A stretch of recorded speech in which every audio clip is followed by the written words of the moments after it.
is week 27 of this year on the subject abiding in God. Truth is one and eternal. Realize oneness with it in your deathless self within. The following commentary is based on the teachings of Paramahansa Yogananda.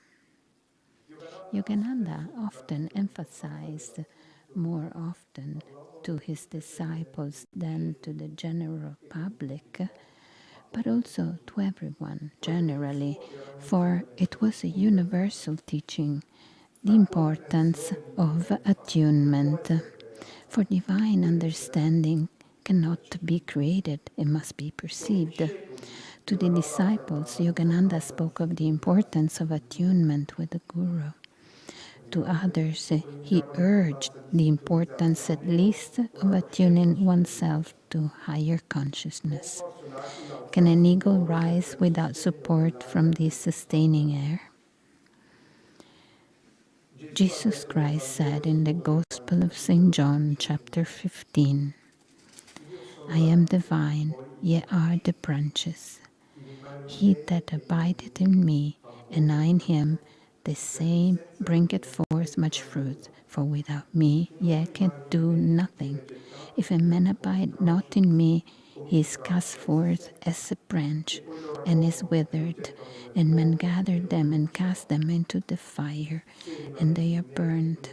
If ye abide in me, and my words abide in you, ye shall ask what ye will, and it shall be done unto you. Herein is my Father glorified, that ye bear much fruit, so shall ye be my disciples. How can we abide in him? Jesus says, if my words abide in you. By words, he meant not only his spoken words, but his vibrations, his consciousness, of which the words are only an expression. We must abide by the teachings, but we must also absorb those teachings into ourselves, that they become our own experience. For disciples of this path, the more in their hearts they live consciously in the presence of the Masters, the more they will find the divine presence living within them. And for all truth seekers, whether disciples or not, the more they live sustained inwardly by the awareness of God's presence, the higher they will find themselves soaring in wisdom and joy. For the Bhagavad Gita says in the 10th chapter, I am the source of everything. From me all creation emerges. Blessed with this realization, the wise, awe-stricken, adore me. Thus, through Holy Scripture, God has spoken to mankind.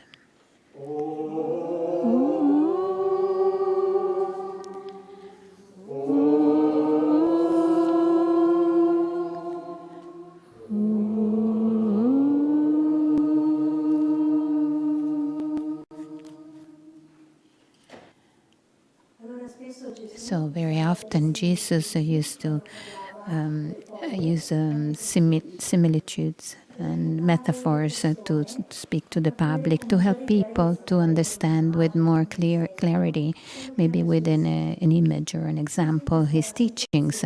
So this situation he wanted to communicate how beautiful, how wonderful it was to live in his love, merged completely in his presence. And how could they have possibly received the fullness of God's presence? And to put this completely, this concept in them, he used the idea of the vineyard. I remember in Pedimont, these vineyards. It's a great image. It's a spectacular. It's an image of prosperity, abundance, and joy. And so he said to them, "I am the vine, and you are the branches." As the branch cannot bear fruit on its own if it does not remain in the vine, so neither do you if you do not remain in me. So, in attunement with me. Therefore, there is the vine, which is the trunk, and from there are all the branches, little sort of branches, but it's from the main trunk that the nourishment comes from, of the vital force.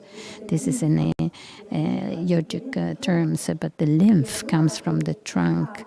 So that's how the branch can be very green and rich and give abundant fruit. So, and obviously, if the branch is not attached to the main trunk, it will get dry and die.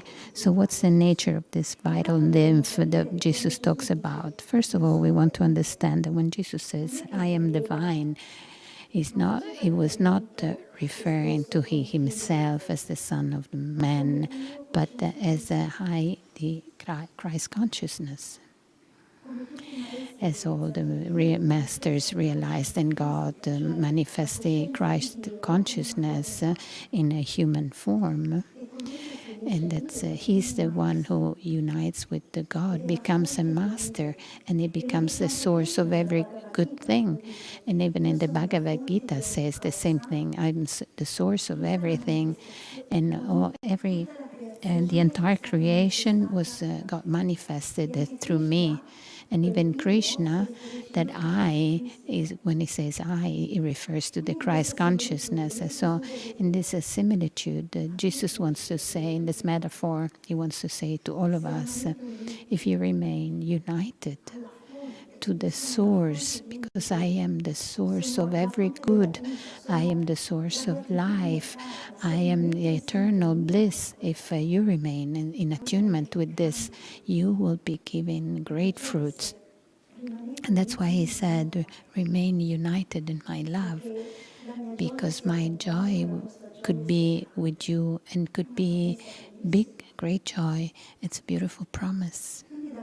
So from this profound union with God, obviously there will be a lot of fruits that will be born. We can see this in all the lives of all the saints.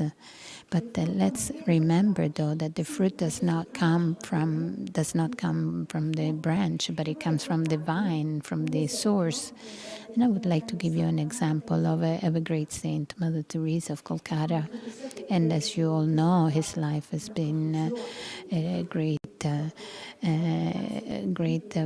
abundance of fruit, and so I would like to tell you about some aspects of her life. It's 1936. She had been a nun for 15 years, and in her convent there was a school for the girls of the middle class of Kolkata. She was teaching geography and maybe other subjects, and she was very much loved by his school students. She was already giving a lot of fruits, but the Lord wanted her to give more fruit.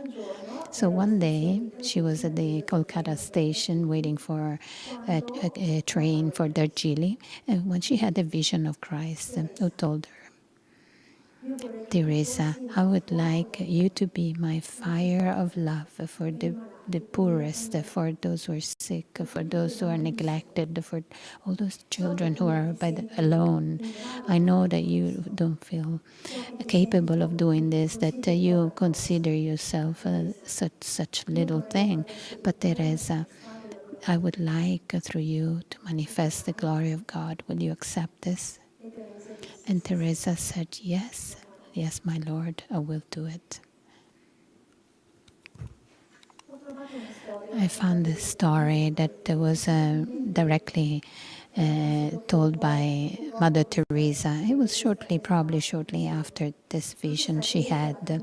So one day she was strolling walking in the streets of Kolkata, And at some point, on the ground, sees a woman who was she had a leper, and she had all these open wounds, and she could smell this typical strong, very strong smell and then she could see also there were big rats around her, and this was the most horrible thing that I ever saw in my life, and she wanted to run away from this.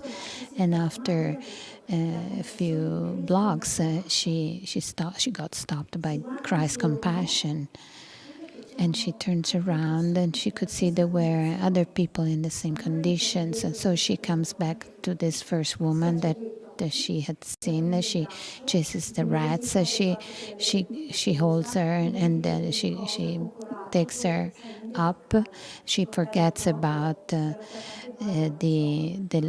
contagious aspect, and she carries this woman and tries to take her to her hospital. She got refused several times, so they didn't want to have a bed to occupy a bed for this by this woman. So she was so horrified, and she decided to take care of this woman, and that's when she understood that what Christ wanted from her, to look after this woman herself, and take care of the last ones. And this is an amazing story. It's beautiful because at least we can identify ourselves with Mother Teresa, because all of us we have attractions and things that we are reject completely, that we have hard times to accept, and it's understandable, to reject such a circumstance. But she had said yes to the Lord, and therefore her compassion came into her heart and changed it. And she could see with the eyes of Christ. And so she only had compassion within herself, as she had not, she didn't feel this horrible aspect anymore of this woman. And so that's how she could bring all these juicy fruits of love in our life, because we want to remember that love comes from God, kindness comes from God, and the true compassion, the true love come from God. That's why it's so important to remain united in this. And when she went to receive the Nobel Prize in Oslo for peace, and she was introduced, and with this grand introduction, a great woman who welcomed the entire humanity in her heart. She was a very simple person, and she didn't really enjoy this introduction. I am a very, very simple woman, she said. I simply pray, and by praying I could see that Jesus filled my heart with his love, and it's thanks to that love that I was able to love the poor, and that you can do the same as well. And that's again the importance of remaining in the presence of God. That's the base, as the branch receives the vital lymph from the trunk. But we want to be a little bit careful with the doing good deeds and help the others, because if this profound connection with God and the Masters is missing, we could not possibly express that special fruit that we can only express if God is in us. And if we want to express in life that special fruit that has the imprints of the divine, we must remain united with the Master, because that's where the vital lymph comes from, that sustains us and allows us to have a beautiful blooming, yet to say yes to the Lord. Yes, I will follow you. Yes, I will do thy will. That's very simple. That's the only thing he wants from us. And then he will be guiding us. We only want to say yes. Yes, okay, I will do this and I will do that. And I know that all the strength to do it will come from you, and I mustn't get worried about it.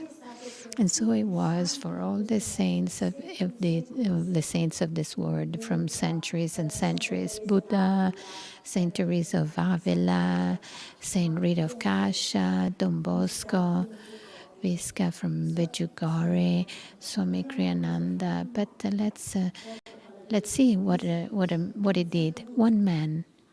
He started this community. That was a great blessing for all of us, for us who live here, for you who come here. A way to how to understand how to live the spiritual life in daily communion, in daily life. It's not about just reading books. I needed to see with my eyes how it works. Not only one person, but many people who apply this same concepts, because so you can say, so it's possible. And all the books that he wrote, but he's an amazing treasure, this great help that we were given on how to apply these teachings in the daily life, and how to come closer to the Master Yogananda and to God. And then his music is maybe most special gift. His music raises his energy and help us to go closer to God in an amazing way. And also the example of his life. He was to us a real true friend. He guided us to go closer to God, and he continues his work. So we can say this flowering, this beautiful expansion.